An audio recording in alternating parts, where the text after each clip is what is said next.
Hi students, कैसे हैं आप लोग। आई होप आप ठीक होंगे, आप अच्छे से होंगे। तो जैसा आप जानते हैं हम चैप्टर नंबर 1 सेट्स पढ़ रहे हैं और जहाँ तक सेट्स की बात है जो हमारी थी एक्सरसाइज 1.3 वो तो हमने क्लियर कर दी। अब आज हम आएंगे over this, so it is introduction to exercise 1.4। ठीक है, अब देख लीजिए जहाँ तक एक्सरसाइज 1.4 के इंट्रोडक्शन की बात है, हम यहाँ पर जो है जो एक्चुअली हमें यहाँ पर आज पढ़ना है that is actually this, so it is actually operation on sets. ठीक है, तो आज का जो लेक्चर रहेगा that will be about this. So we have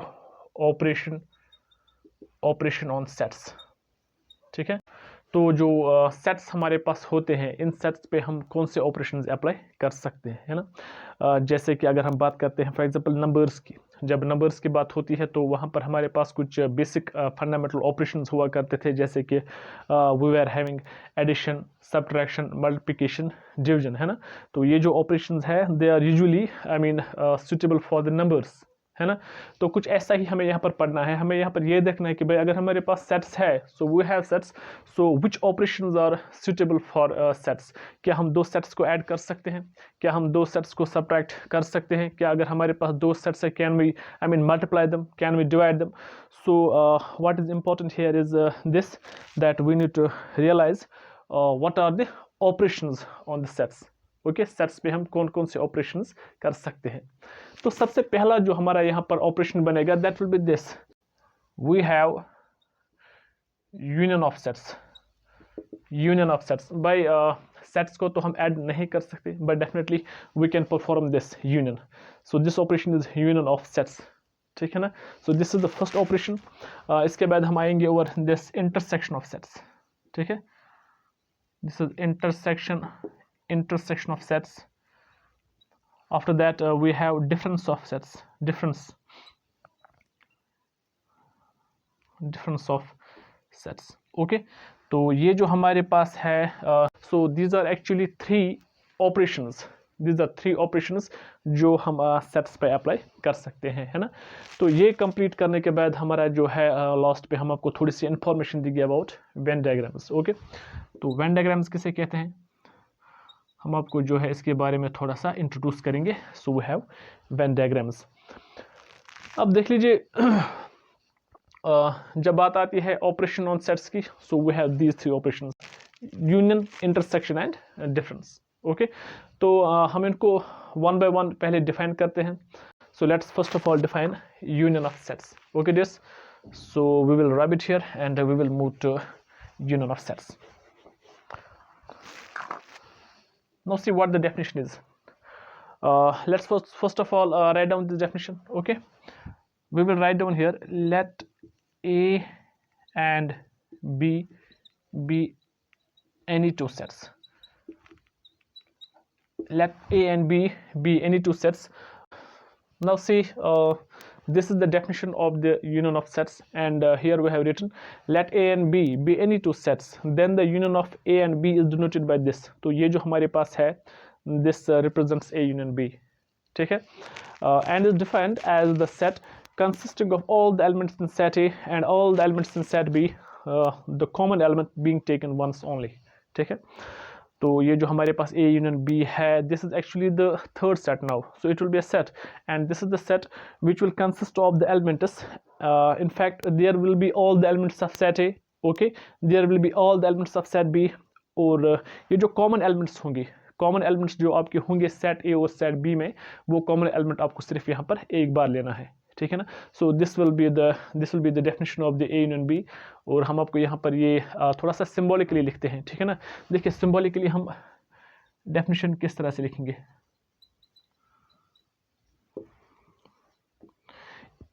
a union B जो हमारे पास होगा, this A union B, this will be equal to x such that, तो यहाँ पर जो एलिमेंट्स है that will be represented by x. अब ये जो एलिमेंट हमारे पास होगा, this will be an element in set A or this will be an element in set B. Okay, तो हम लिखेंगे x such that x belongs to A or x belongs to, or this x it will belong to what, B. So this is the symbolical definition of this A union B, है ना। लेकिन आपको यहाँ पर जहन में ये बात रखनी है कि जब भी आप यूनियन लेंगे आपको यहाँ पर जो कॉमन एलिमेंट्स होंगे, यानी कि वो एलिमेंट जो सेट ए में भी होते हैं और सेट बी में भी होते हैं, है ना, तो वो वाले जो एलिमेंट्स है वो आपको सिर्फ एक बार लेने हैं अपने यूनियन में, ठीक है। तो एक्चुअली ये जो डेफिनेशन है सिंबॉलिकल डेफिनेशन, ये थोड़ी सी एक्चुअली हायर डेफिनेशन है, क्योंकि जब हम हायर मैथमेटिक्स मतलब पढ़ते हैं वहाँ पर जो यूनियन होता है हमारे पास, we define union thereby like this. देखिए इस तरह से हम यूनियन डिफाइन करेंगे, है ना। तो ये जो देखिए this is the definition of the union. इस डेफिनेशन को हम जब सिंबॉलिकली लिखते हैं आप खुद देख सकते हो कि ये कितनी जो है श्रिंक हो जाती है ना। And this is actually the beauty of the mathematics. ये जो है बड़े बड़े स्टेटमेंट्स को जो है जब हम सिंबॉलिकली लिखते हैं तो वो काफ़ी छोटी बनती है।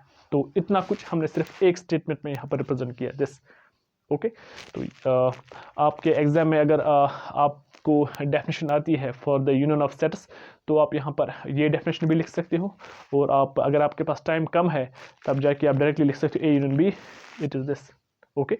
X such that X belongs to A और एक्स बिलोंग्स टू बी, ठीक है। तो this is the complete definition of this union of the two sets. Now let us move to some examples. देखिए example first, let set A be for example this 1 2 3 4, okay. Let A equals this and let set B,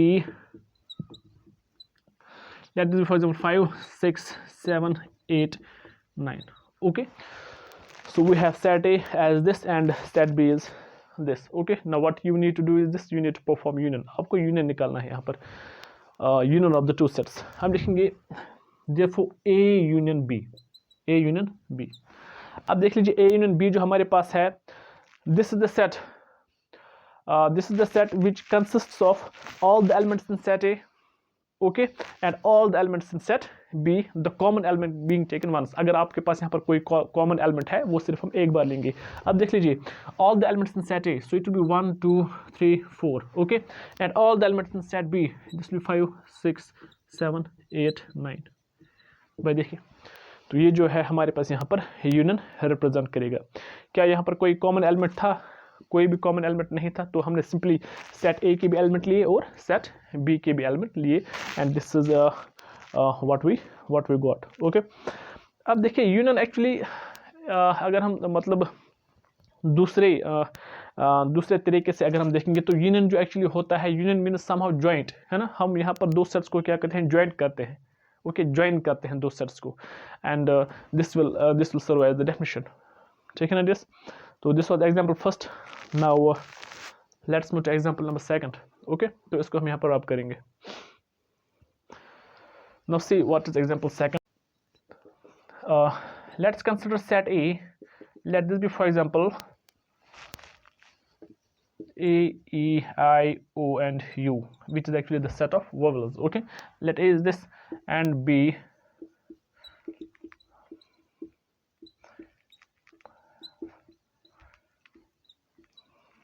so we have this। जरा बताए union क्या आएगा, A union B,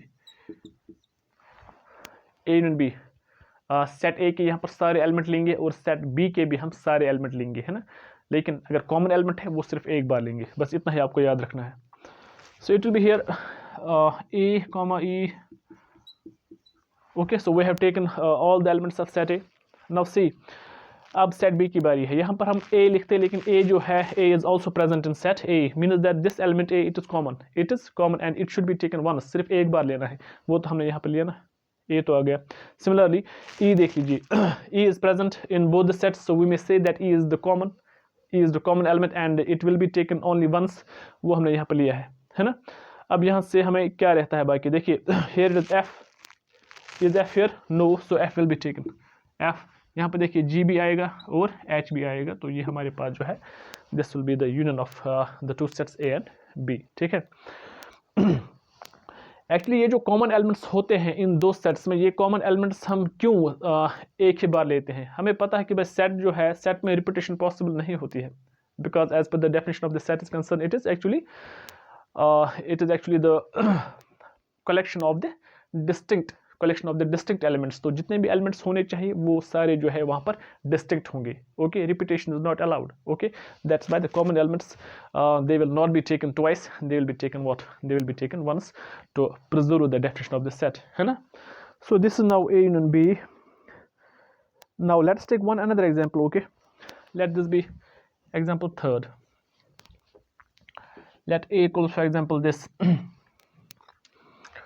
2 4 6, and let's set B be, for example, 2 4 6 8 and 10. Okay, so we have set A is this and set B is this. Okay, now what's A union B? A union B, this will be equal to, देखिए सबसे पहले या आप ये वाला set लीजिए या ये वाला सेट ले लीजिए, जो भी सेट आप पहले वहाँ पे फिट करते हो, take all the elements of that set, क्योंकि वो तो लेने ही लेने, है ना. तो हम यहाँ पर लेंगे फॉर एग्जांपल दिस इज 2 4 6, तो यहाँ पर लिखेंगे 2 4 6, है ना. अब यहाँ पे आइए, देखिए 2 4 6 वो तो आ गई, 2 4 6 तो आ गई है ना. अब यहाँ पर क्या बचा, 8 and 10, so this will B and this will be what, union, है ना. अब देख लीजिए यहाँ पर जो हमने एग्जाम्पल थर्ड ली, इसमें एक चीज़ हम कुछ एक्स्ट्रा देखेंगे, वो ये है कि भाई देखिए this is set A and this is set B, है ना. So we have set A and set B. Now see here, ये आप याद रखिएगा इसके बाद, set A and set B. अब यहाँ पर देख लीजिए A is subset of B, है ना. Is it? Yes, your set A, it is definitely subset of B. Okay, set A is subset of B. अब देख लीजिए यूनियन किसके बराबर आपको यहाँ पर मिल रहा है, this is A union B and A union B is what, this 2 4 6 8 10. Okay, which is set B, so we may say that A union B is actually B. तो यहाँ पर लिखेंगे हम A was subset of B, A was subset of B, और जहाँ पर जो हमें यूनियन मिल रहा है A union B, this is equal to what, this is equal to B. And this is not only true for this particular example, this is true everywhere. Okay, A is subset of B means B is the bigger set, this is the bigger set, and in this case we got that A union B, this is equal to what, this is equal to B. Okay, so this will be true always when you have the condition like this. Okay, this will not this is not valid only for some particular examples, this is valid I mean in general. Okay, this is completely true, this is true everywhere. Okay, तो ये जो चीज़ है ये आप यहाँ पे याद रखेंगे, इसको हम यहाँ पर एक स्टेटमेंट के थ्रू लिखेंगे, तो आप ये याद रखिएगा. देखिए मैं लिखूँगा remark, let A and B be any two sets, be any two, हमारे पास यहाँ पर दो सेट्स है, one is set A and the other one is set B. Okay, let A and B be any two sets such that what, such that A is subset of B, such that A is subset of B. So your set A, it is subset of B, means B is the bigger set, B is the bigger set, such that A is subset of B. फिर देखिए क्या होता है, then जो हमारे पास ये होता ना A union B, A union B, देखिए अगर आपके पास ये कंडीशन है, then this A union B, it is always equal to what, it is always equal to B. ये यहाँ पर जो है आपको सेट B के बराबर ही मिलेगा, है ना, एज जो हमने यहाँ पर देखा, है ना. अगर ऐसा है S subset of T,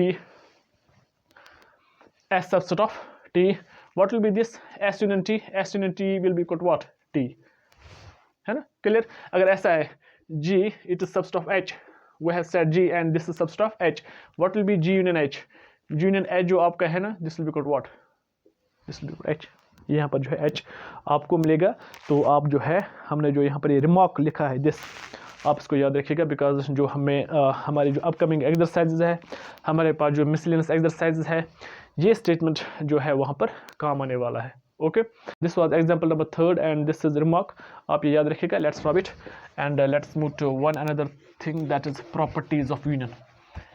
अब जो यूनियन हमारे पास होता है, द ऑपरेशन यूनियन, इसके कितनी प्रॉपर्टीज है. Yes, definitely we have some properties of union and we will try to write them down.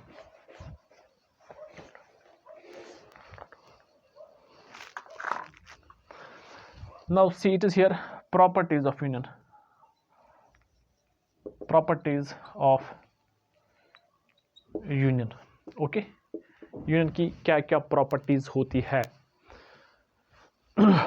अब देख लीजिए, here property number first is actually, it is actually commutative law, है ना. So it is this A union B, it is always equal to what, B union A. ये तो काफ़ी clear है।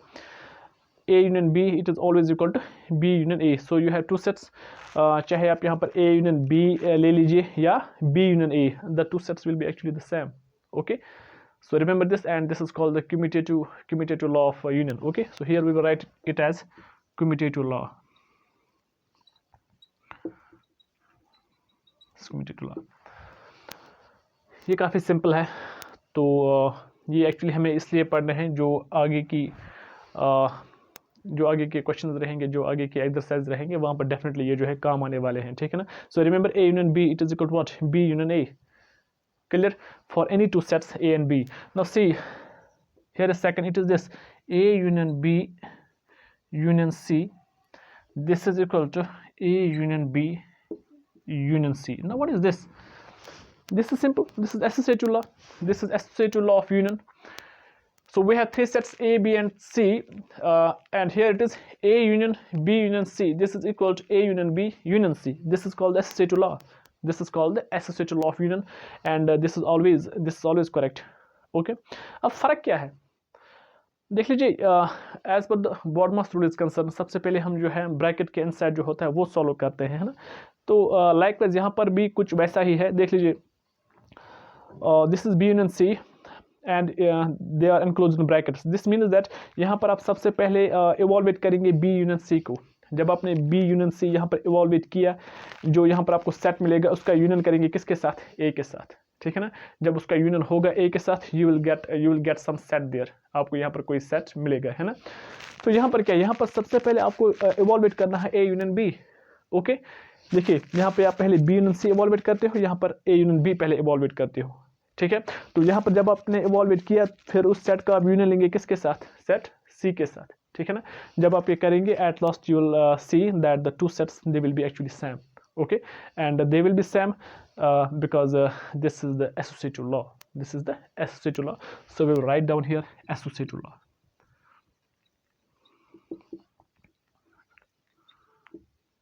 ठीक है जिस, आप ये याद रखिएगा। So this is second. Now what is third here? Third part is this. So here it is A union phi. A union phi, बताइए। So we have set A and इसका हम यूनियन ले रहे हैं किसके साथ, phi के साथ, मीन्स एम्प्टी सेट के साथ। तो एम्प्टी सेट जो है इसमें तो कोई एलिमेंट है ही नहीं, है ना। This means that this A union phi it will be always equal to what? This will be always equal to set A. This will be always equal to set A, because as per the definition is concerned, so this will consist of elements in the set A and the elements in set phi. लेकिन set phi जो है ये तो खाली है। This means यहाँ पर सिर्फ वो वाले एलिमेंट्स आएंगे जो सेट A में है, जो सेट A में है। इन दैट केस ये जो सेट हमारे पास है, this will be equal to what, this will be equal to set A। Okay, so A union phi it is always equal to what, A, ठीक है ना। अब ये जो हमारे पास phi होता है ना, एम्प्टी सेट, इसको अगर हम किसी भी सेट के साथ यूनियन करते हैं, किसी भी सेट के साथ इसको यूनियन कीजिए, वहाँ पर ये जो phi है it will not bring any change in the set. Okay, it will be actually equal to the same set. For example this we have set B, इसका हम यूनियन करेंगे phi के साथ, तो ये तो इस पर कोई असर नहीं डालेगा। So this will be equal to set B। Okay, when you have set S union phi it will be set S। Okay, तो phi के यूनियन करने से जो है सेट पे कोई असर नहीं पड़ता है।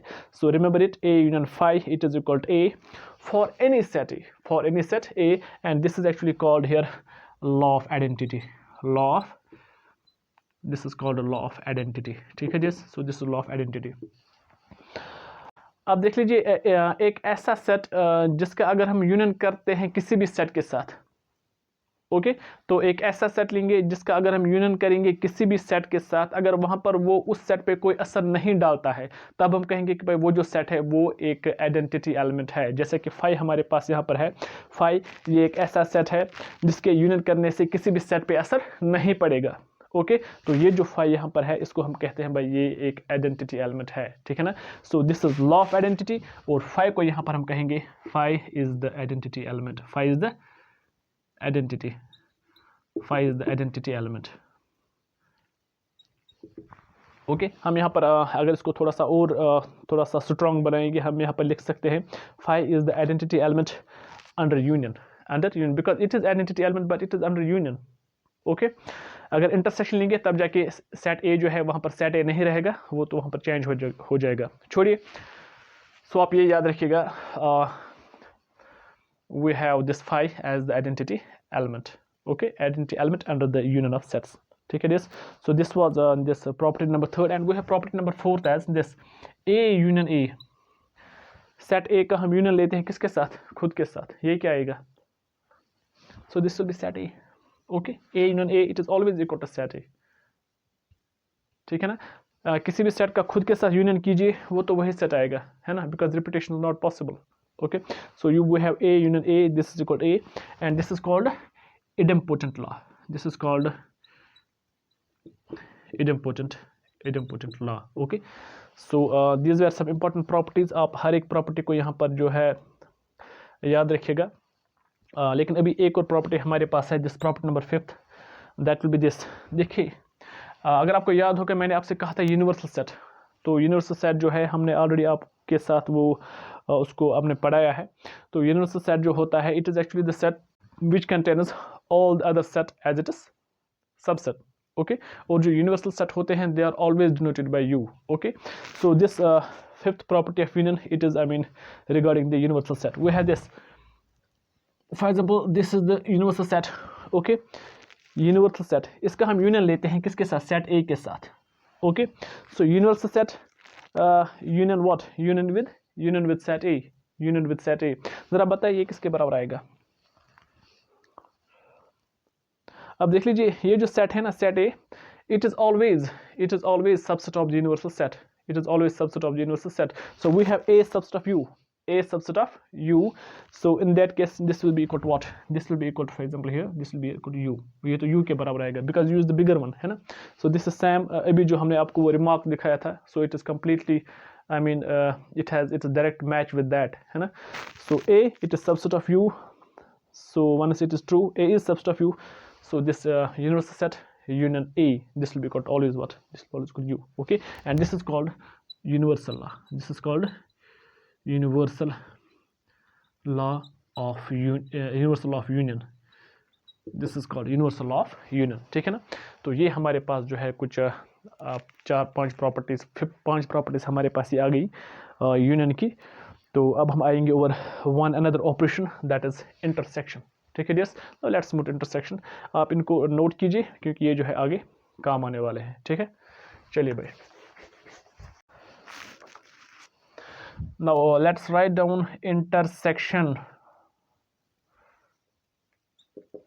Of sets. चलिए पहले इसको डिफाइन करते हैं, फिर आपको बताएंगे कि इंटरसेक्शन जो है ये क्या होता है।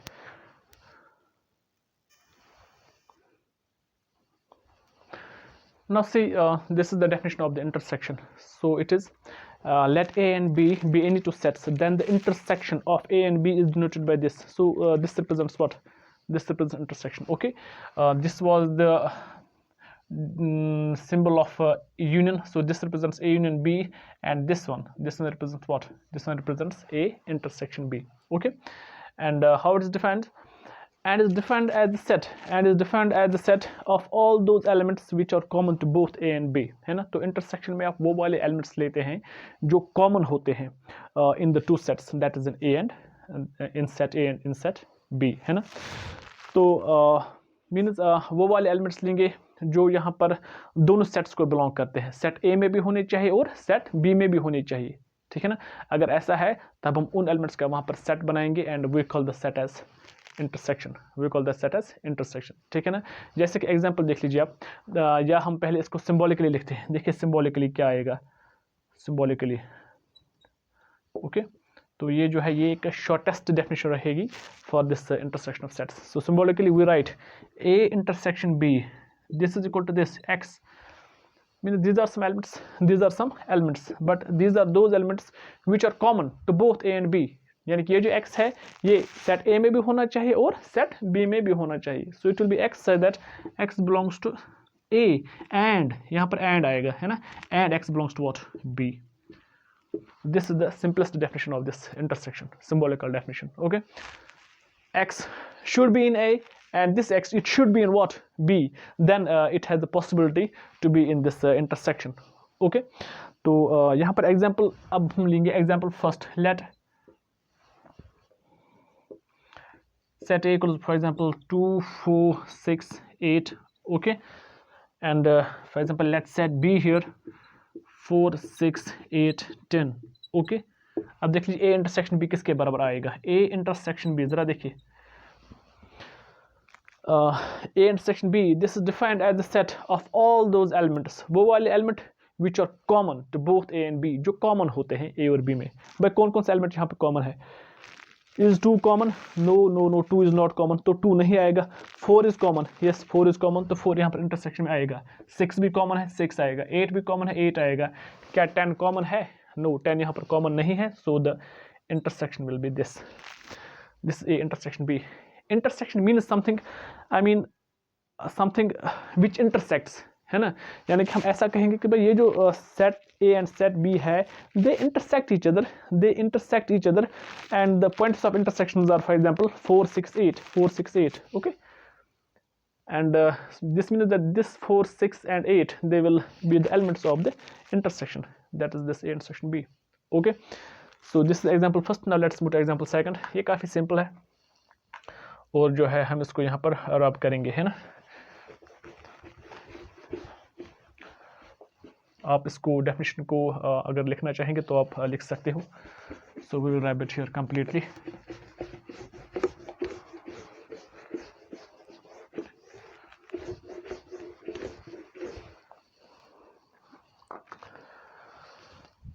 Let's take example second. Let A is equal to, for example, this A, B, C, D, okay, and let take for example set B be like A, comma E, comma I, comma U, comma U, okay. So tell me the intersection A intersection B किसके बराबर आएगा। By common element क्या है, A is common, yes A आएगा। क्या कुछ और common है, no, तो this means that A intersection will be this set, इसमें यहाँ पर एक ही एलिमेंट आएगा, है ना। So this will be A intersection B, ठीक है। Now let's take example third. Let A is equal for example 1 3 5, okay, and B and set B this will be equal for example 1 3 5 7 9, okay। जरा बताए intersection A intersection B किसके बराबर आएगा। देखिए 1 3 5 is common, yes 1 3 5, so they are there, so it is 1 3 5। क्या और कुछ आएगा, नहीं। 7 9 तो यहाँ पर है लेकिन ये कॉमन नहीं है, तो 1 3 5 जो है। अब ये जो एग्जांपल थर्ड है ना, इसमें भी एक, इससे भी एक रिमार्क एक निकलेगा, वो आप याद रखिए। अब देखिए यहाँ पर set A and set B, A is subset of B, yes your set A it was subset of this set B, है ना, it is subset of set B। Now see A is subset of B। अब देख लीजिए जब हमने intersection किया ना A intersection B, ये किसके बराबर आया, ये जो है A intersection B, this comes out equal to what, set A। तो यहाँ पर हम कहेंगे A सबसेट ऑफ B। तो जब हमने इंटरसेक्शन किया ना A intersection B, this was equal to the set which was contained, this is equal to the set which was contained, and which set was contained, this was set A। So A intersection B यहाँ पर जो है ना ये A के बराबर आ रहा है ना। And this is not only true for this particular example, this is true always and everywhere, okay. So once you have set S, it is subset of set T. So your set S, it is contained in set T. So we may say that set S, it is actually the smallest set here. So this S intersection T, चूंकि S यहाँ पर already contain किया हुआ है, तो ये जो है ना S intersection T, this will be equal to this smallest set. So it is S. This will be equal to this. ठीक है ना, because it is already contained there. Once it is contained, this means that set S, it is common. Set S, it is common to S and T.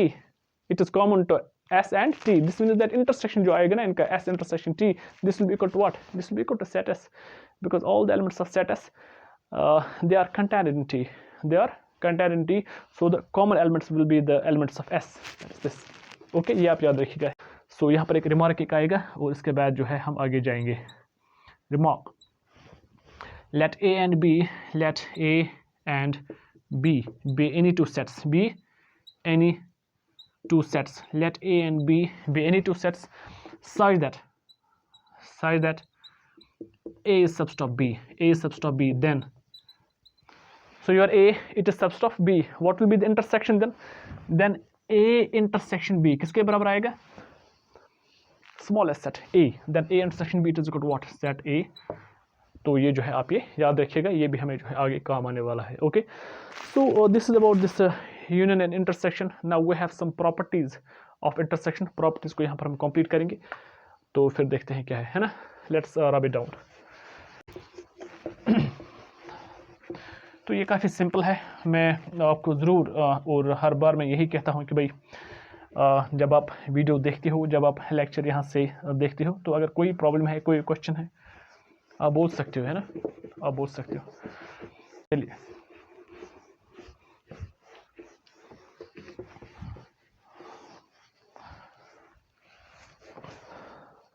तो यहाँ पर आएंगे हम और properties of intersection. Properties of intersection. Intersection property number first is, it is again commutative law. That will be this A intersection B. This is equal to what? B intersection A. Simple. A intersection B कीजिए या B intersection A कीजिए, ये तो एक ही बात है ना. Set आपको वहाँ पर सेम मिलेगा. So this is called commutative law, as we were having commutative law of union. Okay, so likewise we have commutative law of intersection. Commutative law. Commutative law of intersection. Commutative law of intersection. ठीक है. So what is second? The second is simply it will be associative law of intersection. So it will be like A intersection B intersection C. This will be got here A intersection B, and it will be here intersection C. Okay, and this is called associative law, and definitely this is the associative law of intersection. Okay, associative law. अभी associative law क्या है, ये तो आपको मतलब clear हो चुका होगा. Okay, expand B intersection C first. Okay, then perform the intersection of that set with the set A. Okay, you will get some set. Now see here, what you do is this, that you will first of all expand this A intersection B. Okay, so you will perform A intersection B, and after that intersection of that set with this set C. Okay, so you will see that the two sets, they will be equal. Okay, and this is called associative law, है ना. तो ये जो commutative law और associative law है, तो हमारी जो अपकमिंग एक्सरसाइज है वहाँ पर हम इनको with the help of examples clear करेंगे. With the help of examples भी हम वहाँ पर इनको जो है प्रूव करेंगे कि भाई ये जो कम्यूटेटिव लॉ और एसोसिएटिव लॉ होते हैं, they are correct. Okay, so अभी आप यहाँ पर इनको जो है याद रखिएगा, because they are generally true actually. Now see this is second part. Second property of intersection. Of third is this. Third, it is phi intersection A. देखिए phi intersect, this is intersection, this is an intersection. Okay, तो किसके बराबर आएगा? All the elements. This is the set of all those elements which are common to both phi and A. यहाँ पर वो phi में भी होने चाहिए, A में भी होने चाहिए, है ना. तो बताइए कौन से ऐसे एलिमेंट्स है जो यहाँ पर phi में भी होंगे और A में भी होंगे? क्या कोई एलिमेंट है? phi तो ऑलरेडी एम्प्टी है. phi is already empty. तो यहाँ पर कौन सा एलिमेंट आएगा? कोई एलिमेंट नहीं आएगा. This means this will B somehow this. ये तो ब्लैंक आएगा ना, ये सेट, ये कंप्लीटली खाली आएगा. तो this means this set is equal to this empty set phi. Okay, so we may simply write here that this phi intersection A, this is equal to what? phi. This will be empty set. यहाँ पर तो कोई element आएगा ही नहीं, because phi is empty. phi is here what? Empty. Okay, so ये तो एक है, and this is called law of phi. This is called law of phi. Okay, but this is under intersection. So phi intersection A, this is always equal to what? Phi. Empty set का जब आप intersection करते हैं, जब आप empty set का intersection करेंगे किसी भी सेट के साथ, ओके, वहाँ पर वो जो है that intersection that will be equal to the empty set. वो वहाँ पर एम्प्टी सेट के बराबर ही आएगा. Okay, so this is true always. No see. Okay, इसके बाद हमारे पास आएगा this universal set intersection A. अगर हम यूनिवर्सल सेट का इंटरसेक्शन करते हैं किसके साथ? ए के साथ, तो क्या आएगा ज़रा बताइए. देखिए this is universal set means A is subset. A is subset, अभी हमने वहाँ पर आपको बताया. So A is subset of U. A is subset of U. This means that universal set intersection A, this will be equal to what? This will be equal to set A. यहाँ पर ये set ए के बराबर आएगा, है ना, because A it is subset of you. जब आप कॉमन एलिमेंट्स लेंगे ना, यहाँ पे कॉमन एलिमेंट्स, वो तो यहाँ पर आपको मिलेंगे सेट ए के ही एलिमेंट, है ना, simple as it is quite common. So वो आपको यहाँ पर सेट ए के एलिमेंट ही मिलते हैं। So this will be equal to this, ठीक है। So this is called a law of U, this is called law of universal set कहिए आप, law of universal set, law of universal set, ठीक है ना। और एक यहाँ पर है, सेट ए का इंटरसेक्शन करेंगे सेट ए के साथ, सेट ए का इंटरसेक्शन करेंगे किसके साथ, सेट ए के साथ, ये तो सेट ए ही आएगा ना।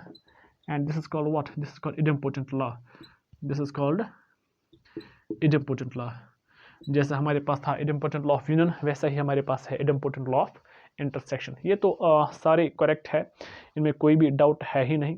तो हम हर एक हमने जो यहाँ पर प्रॉपर्टी पढ़ी इंटरसेक्शन की, हर एक प्रॉपर्टी को हम यहाँ पर प्रूव कर सकते हैं by taking suitable examples. Okay, but that will be just you know what time consuming, है ना, क्योंकि एक्सरसाइज में जो है हमें बहुत सारे क्वेश्चन करने हैं, तो वहाँ पर आपको जो है ये अच्छे से क्लियर हो जाएंगे, है ना। लेकिन आप यहाँ पर अभी जो है इनको अच्छे से याद रखिएगा। So we have a last one, it is this, and this last one, it is important, it is this A intersection B union C। देखिए यहाँ पर डिफरेंट है, here is intersection and here it is what, union। Okay, अब ये किसके बराबर होता है, ये होता है बराबर A intersection B union of A intersection C, and this is called a distributive law, distributive, okay, distributive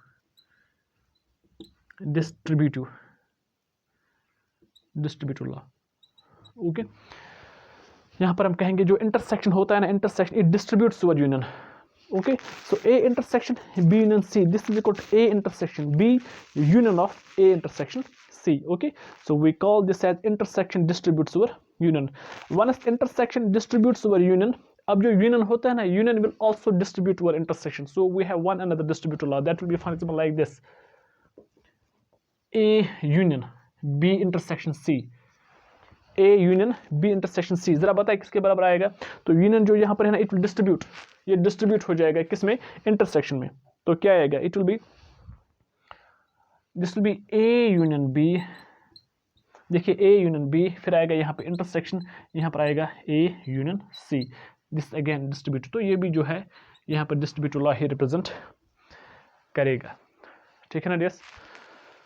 तो ये इंपॉर्टेंट है, property number 6 and property number 7, ये भी जो है काफ़ी काम आने वाला है आगे, तो आप जो है नोट कीजिए। So these were some properties of intersection जिनको हमने यहाँ पर देखा। तो अब एक और इम्पॉर्टेंट चीज़ हम पढ़ेंगे, वो देख लीजिए क्या है, that is actually disjoint sets. Okay, when we say that the two sets are disjoint, ठीक है। चलिए डिजॉइंट सेट्स पे आते हैं, हम इसको रब करेंगे। See disjoint sets, disjoint sets. Okay, देखिए सिंपल है, हम लिखेंगे two sets A and B, two sets A and B और said to be disjoint, or said to be disjoint, or said to be disjoint if A intersection B is equal to this phi। Simple. तो ये तब disjoint होंगे जब इनमें जो है कोई भी एलिमेंट इनका कॉमन नहीं होगा, means A intersection B it should be the empty set। Okay, none of the elements should be common, कोई भी एलिमेंट वहां पर कॉमन नहीं होना चाहिए। ओके, जैसे कि एग्जांपल हम लेंगे simple, let A is equal to 2 4 6 8, okay, and set B equals what 1 3 5 7 9। Okay, जरा बताइए इंटरसेक्शन क्या आएगा, A इंटरसेक्शन B, क्या यहाँ पर कोई एलिमेंट कॉमन है, नहीं है, कोई भी एलिमेंट यहाँ पर कॉमन नहीं है। जब नहीं है तो मीन्स ब्लैंक सेट आएगा ना, एक ऐसा सेट जिसमें कोई भी एलिमेंट आपके पास नहीं है, तो वो सेट तो हम रिप्रेजेंट करते हैं 5 से, है ना, मीन्स A इंटरसेक्शन B जो यहाँ पर है ना, it is empty, so 5, so means A and B are, यहाँ पर जो set A and set B है, they are what, disjoint. Okay, तो बहुत सारे एग्जांपल्स ले सकते हैं डिजॉइंट सेट्स के, तो हम आगे देखेंगे। यहाँ पर हमने ये सिंपली आपको बताया कि डिजॉइंट सेट किसे कहते हैं, है ना। हमने यहाँ पर जो है ऑपरेशंस ऑफ सेट्स देखा, हमने यहाँ पर जो पहला ऑपरेशन था यूनियन हमने किया, हमने यहाँ पर इंटरसेक्शन भी देखा। अब जो हमारा बचता है that is difference, okay, difference of sets. तो वो हम जो हमारे जो नेक्स्ट लेक्चर होगा वहाँ पर हम आपको वो बताएंगे कि डिफरेंस हम कैसे लेते हैं सेट्स की, है ना। So that is one another operation. तो उसके बाद जो है हमारे पास आने वाला है दिस वेन डायग्राम, ओके। अब वेन डायग्राम्स क्या है? वेन डायग्राम्स कुछ स्पेसिफिक डायग्राम्स होते हैं based upon which we can understand these operations, यानी कि यूनियन, इंटरसेक्शन, डिफरेंस, है ना। तो ये जो ऑपरेशंस हैं इनको हम अंडरस्टैंड कर सकते हैं with the help of some diagrams. हम डायग्रामिकली आपको बताएंगे कि भाई यूनियन किस तरह से रिप्रेजेंट होता है, ओके, इंटरसेक्शन किस तरह से रिप्रेजेंट हम करते हैं, या डिफरेंस हम किस तरह से लेते हैं, okay. So those diagrams they were studied by actually mathematician John Venn, okay, that's why the diagrams are called what, Venn diagrams. तो जो अपकमिंग लेक्चर होगा तो वहाँ पर हम जो है इस इंट्रोडक्शन को कंप्लीट करेंगे, है ना। सो आज के लिए जो है this is it. So meet you in our next lecture. Till then, thank you.